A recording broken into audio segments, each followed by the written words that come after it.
Hi everyone, it's time for another Parliament video. This one is on a very important function of Parliament, scrutiny of the executive. Now, just a word of warning, it appears, just looking at my notes in front of me, that this is going to be a longer video than the previous ones.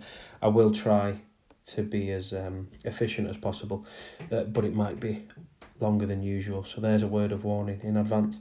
As always with these videos, do what you want with them, listen to them, go back and make notes, use them as a revision aid, even make your own if you want. However you use this is up to you.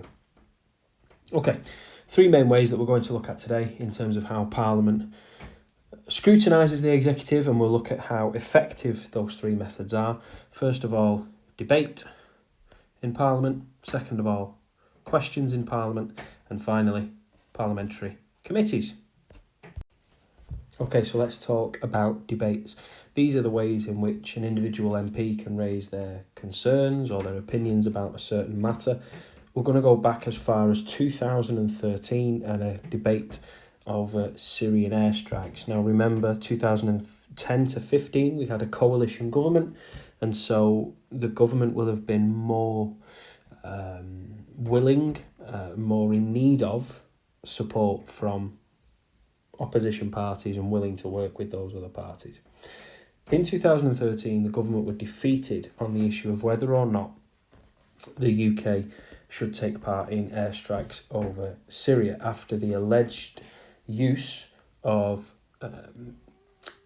chemical weapons by Bashar al-Assad.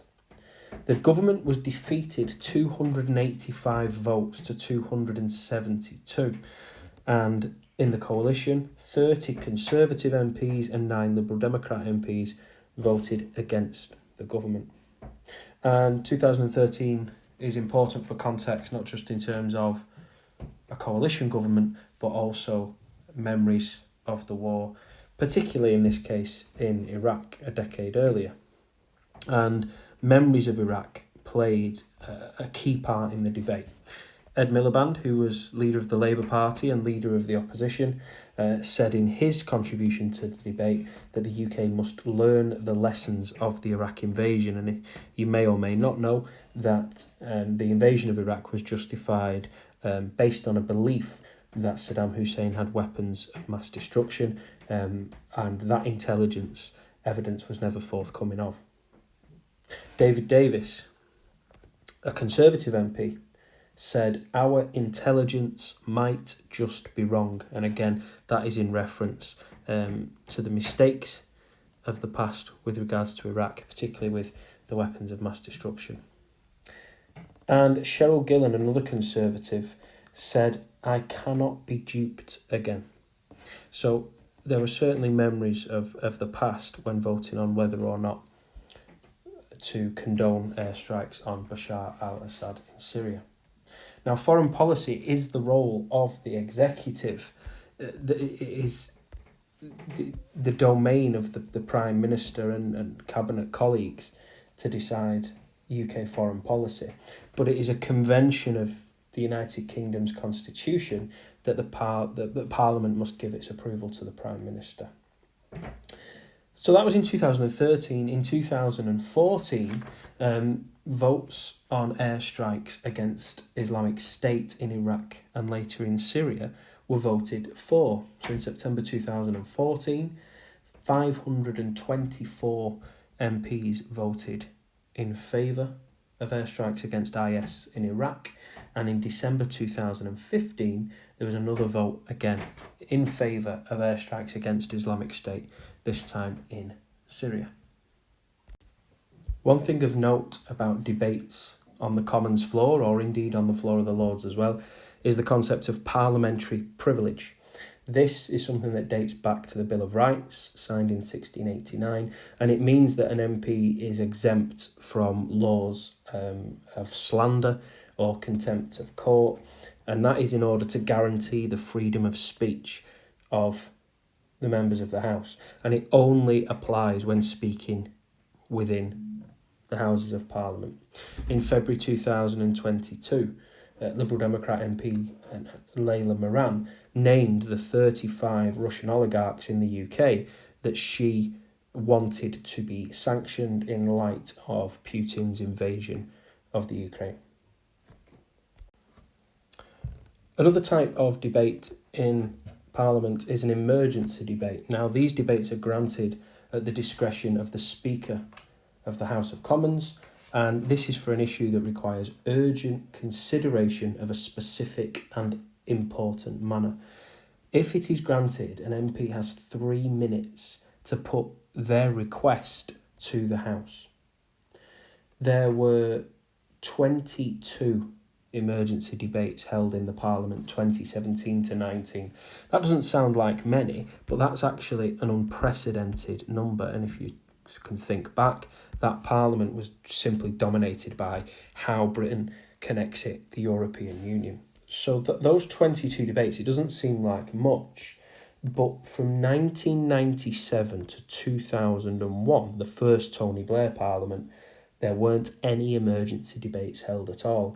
In the 5 years of coalition government, 2010 to 2015, there were only 5.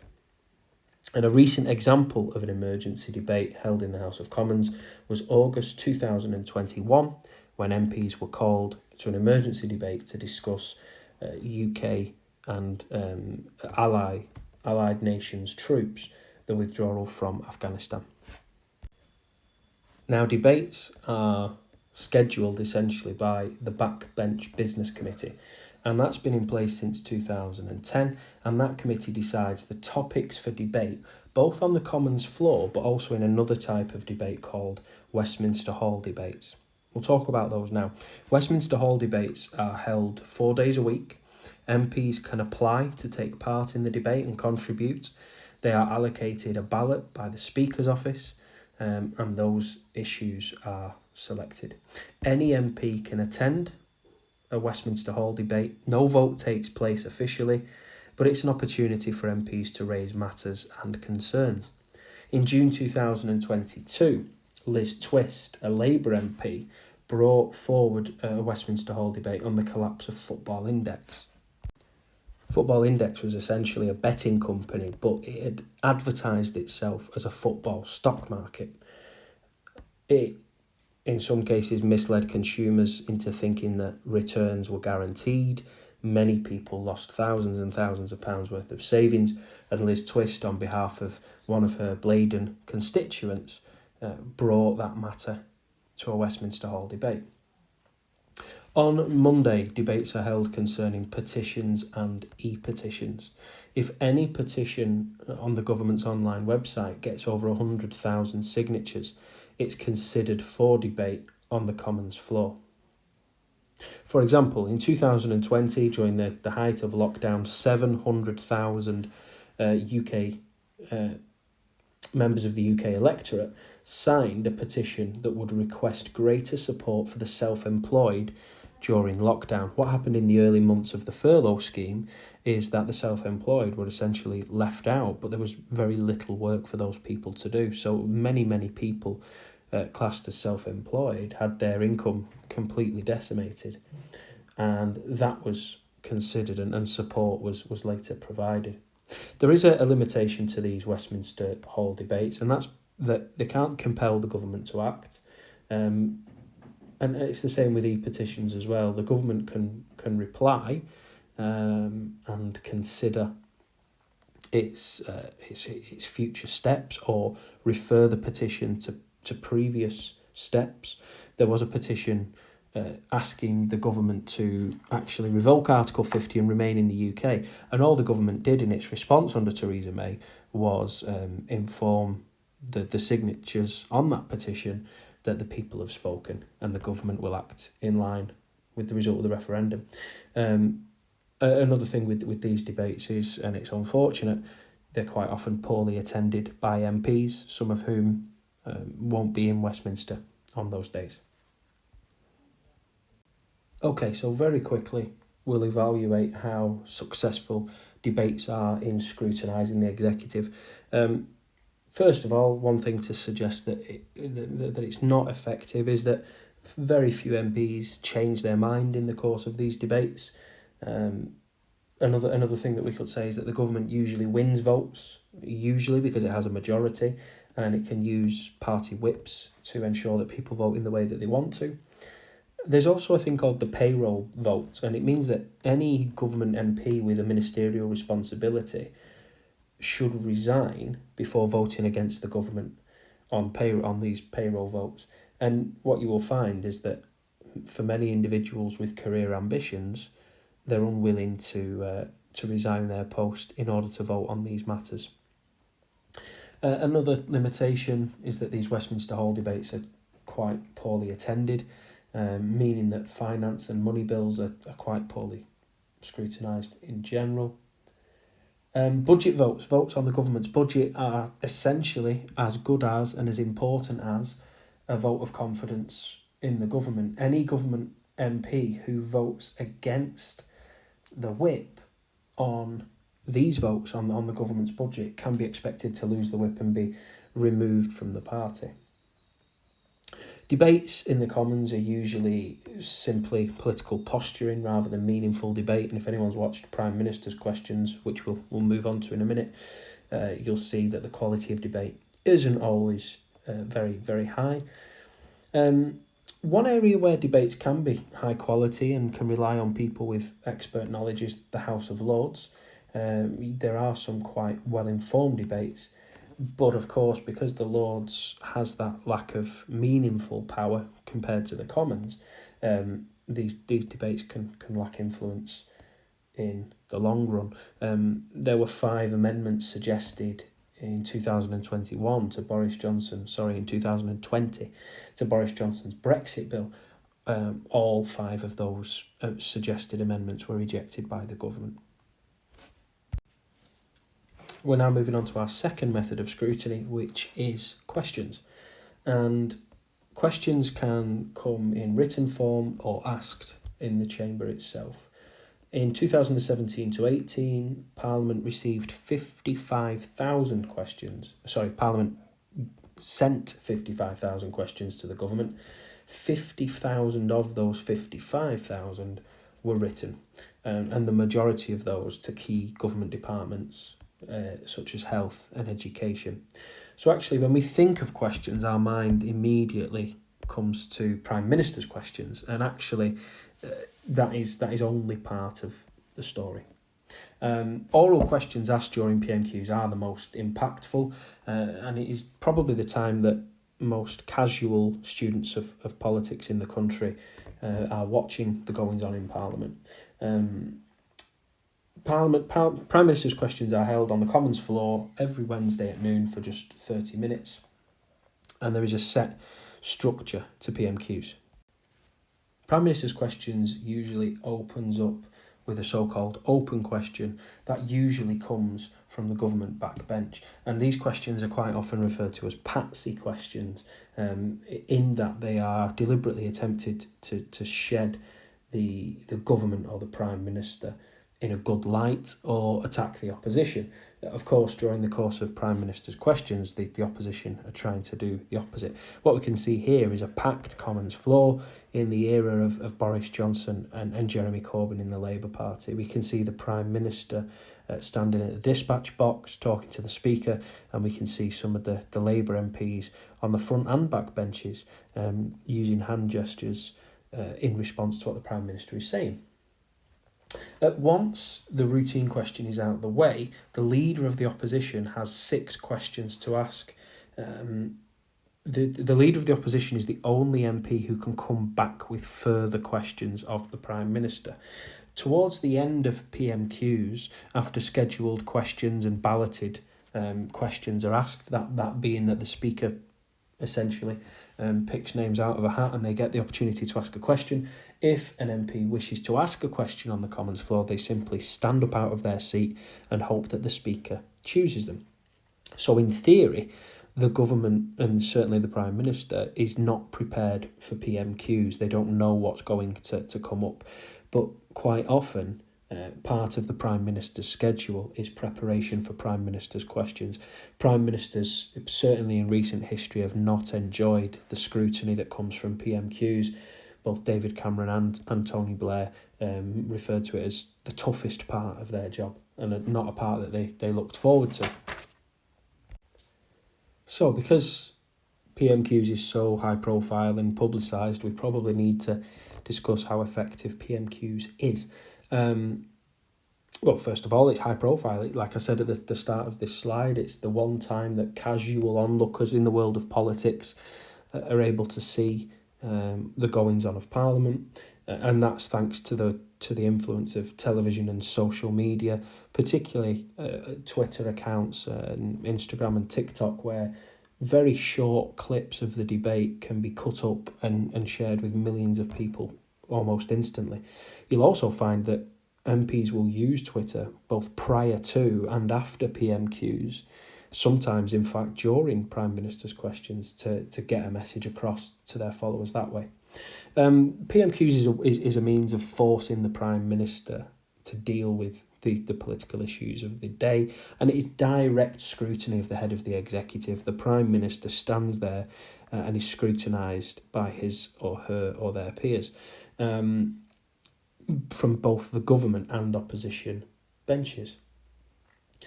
It also gives exposure to the leader of the opposition, because for many voters watching Prime Minister's questions, it gives an opportunity for the electorate to see what the alternative from the official opposition would be, and whether the opposing party and their leader are a government in waiting.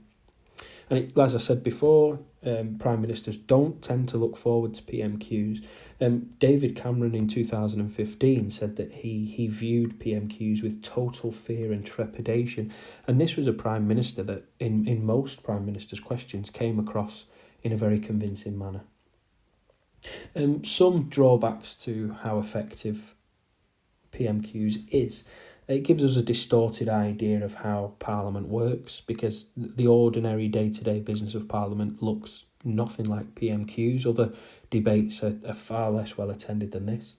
It's also led to what we call a punch and Judy politics. And what's interesting is that when Jeremy Corbyn became leader of the Labour Party, you can see him looking at his notes there. When Jeremy Corbyn became leader of the Labour Party, he said he wanted to change the approach to PMQs, and he started by getting voters to essentially email the party with what they would like to be brought up. And Jeremy Corbyn would say to the Prime Minister of the time, he had a very short crossover with David Cameron and then Theresa May and Boris Johnson too.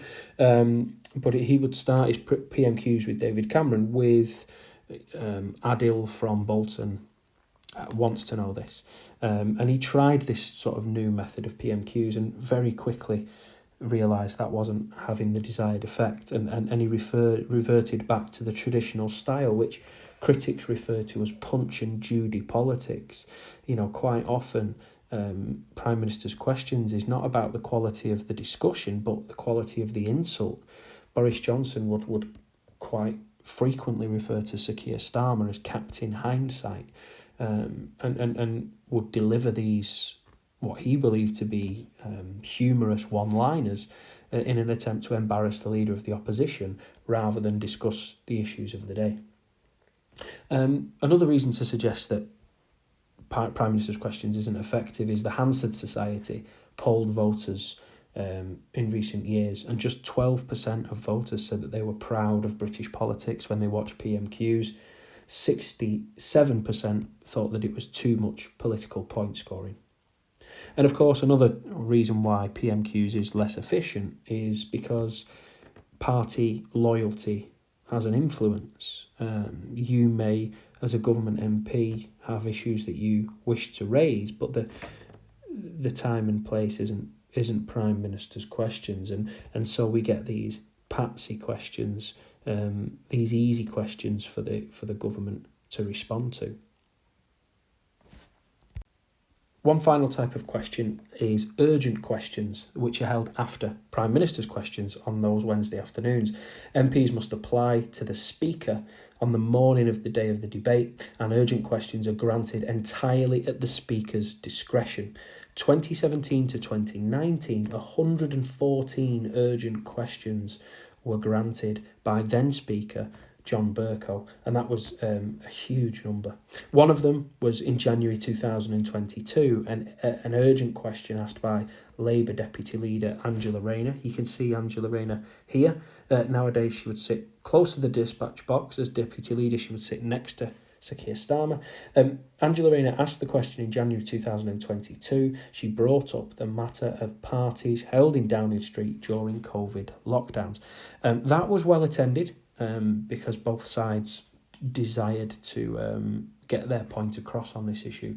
But one thing that is disappointing with urgent questions is sometimes you will see that with the main event over, MPs' attentions are distracted, and quite often you will see and hear MPs shuffling in their seats, trying to leave the chamber, talking to colleagues when someone's trying to ask an urgent question. Okay, final method of scrutiny now, and that is the role that committees play in Parliament. There are three types. First is public bill committees, the second is select committees, and the third and final committee are Lords committees. We're going to talk about public bill committees first. Now, when I studied politics A-level back in the dark ages, these were called standing committees. Now, a public bill committee is set up for key pieces of legislation. The committee goes through the proposed legislation line by line, and the committee is named after the bill. These committees are temporary. They last for the lifetime of the bill as it is being legislated in Parliament. This means there's a lack of continuity and there's no sort of accumulated wisdom. An MP doesn't become an expert in any area because these public bill committees are held on different issues at different times. And another thing is that the government always has a majority. A public bill committee reflects the government's majority or lack of in Parliament. And so major changes to legislation are unlikely when the government has a healthy majority on these committees. The advantages of public bill committees, they offer a deeper level of scrutiny.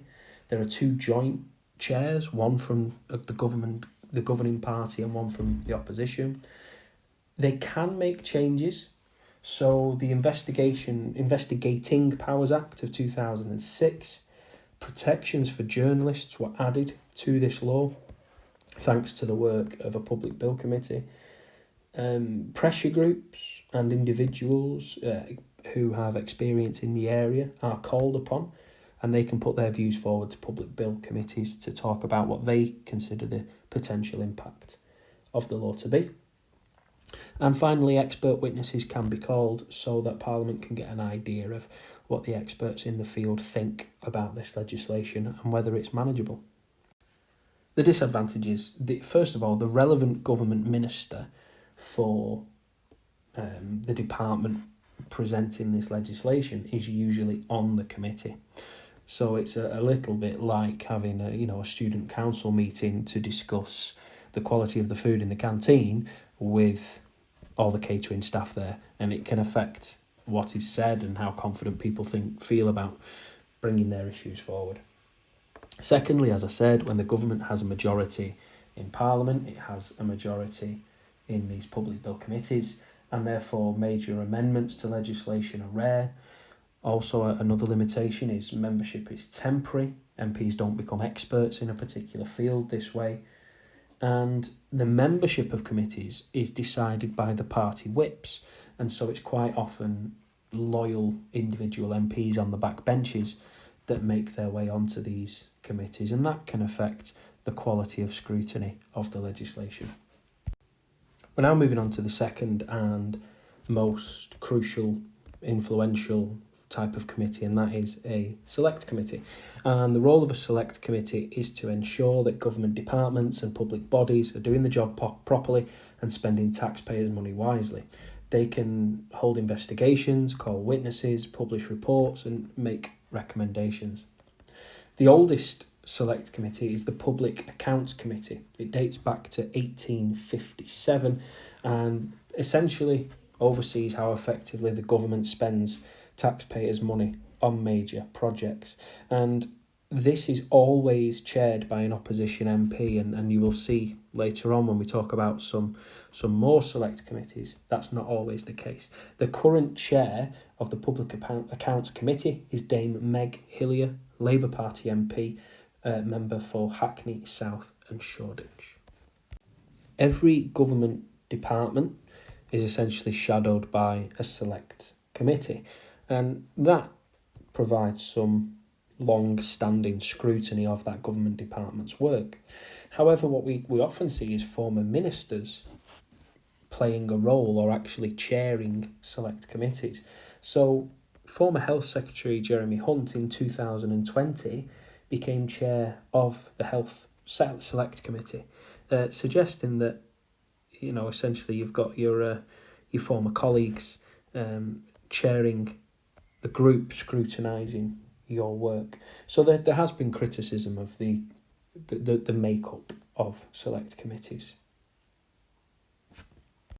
Another example would be Stephen Crabb, who, like Jeremy Hunt in 2020, became chair of a select committee. For Stephen Crabb, it was the Welsh Affairs Select Committee.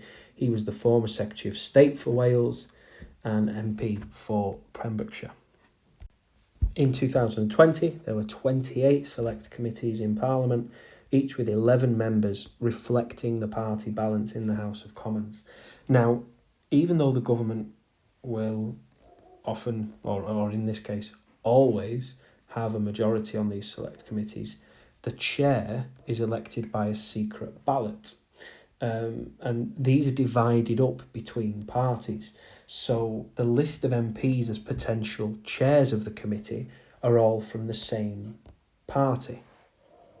So in the case of in the case of Stephen Crabb and Jeremy Hunt, they were up against only fellow Conservative MPs.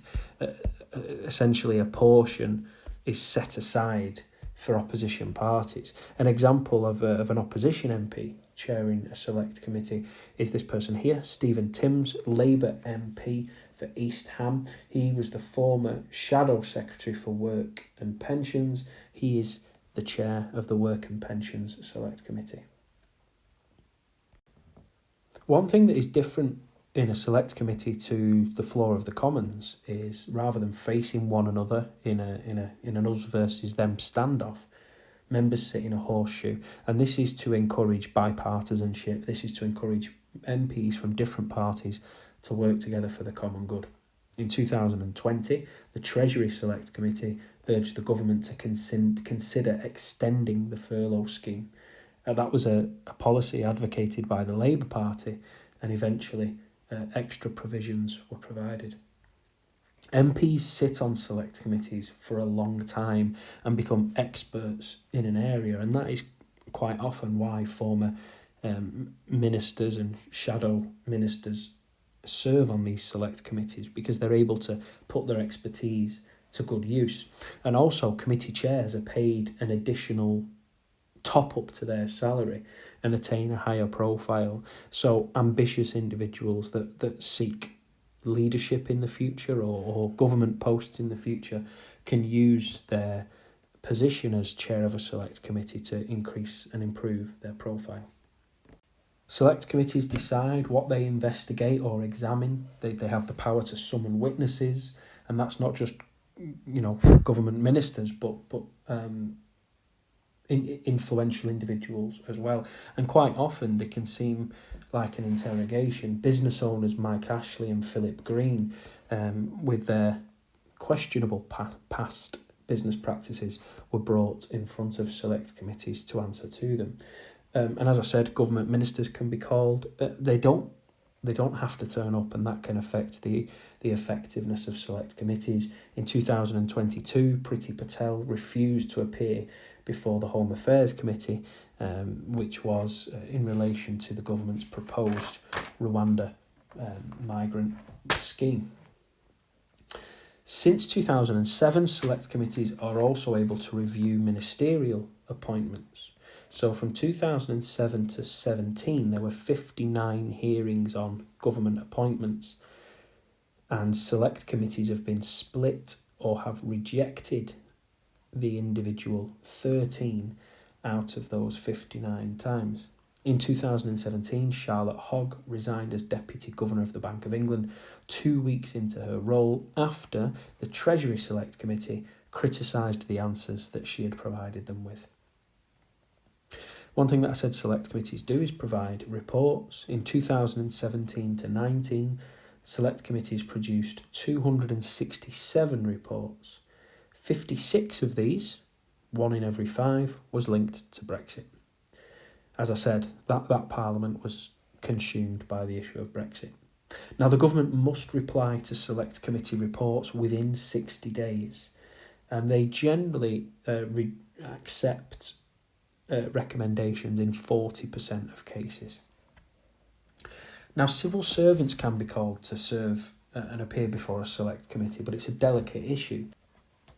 And that is because they are compelled to be honest, but they're also politically neutral, and they cannot criticise the government ministers that they work alongside. They cannot give their personal views and opinions. The Civil Service Code makes it clear they're not in there in a personal capacity, but as a representative of the relevant government ministers. Therefore, they can refuse to give answers in certain circumstances, particularly on issues of national security.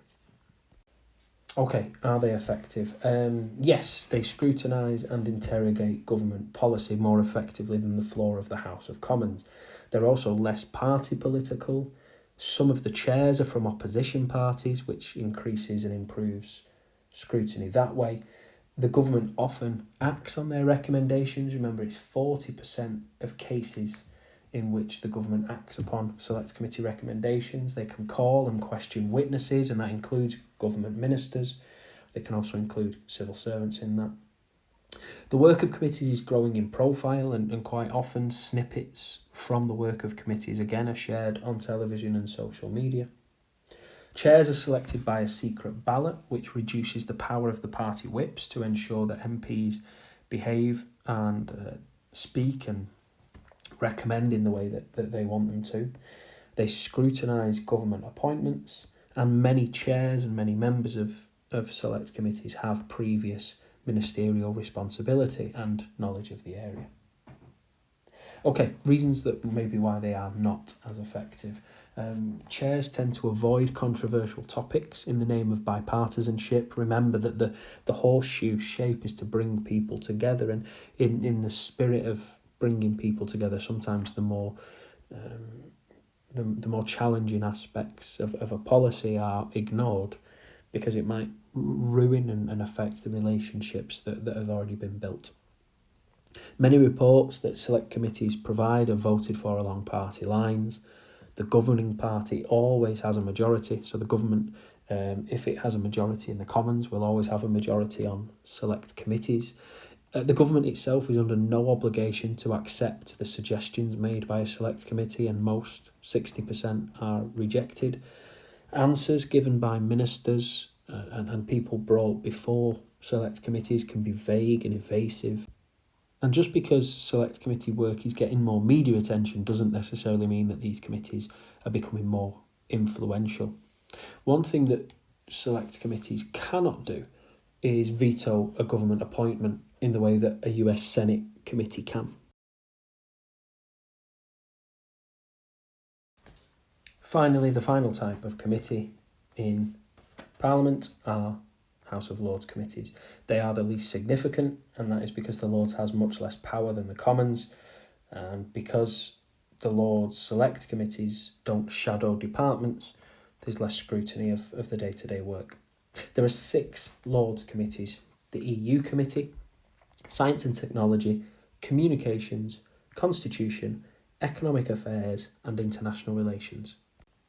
These committees are sort of permanent, long-term. There are some short-term ad hoc committees that appear.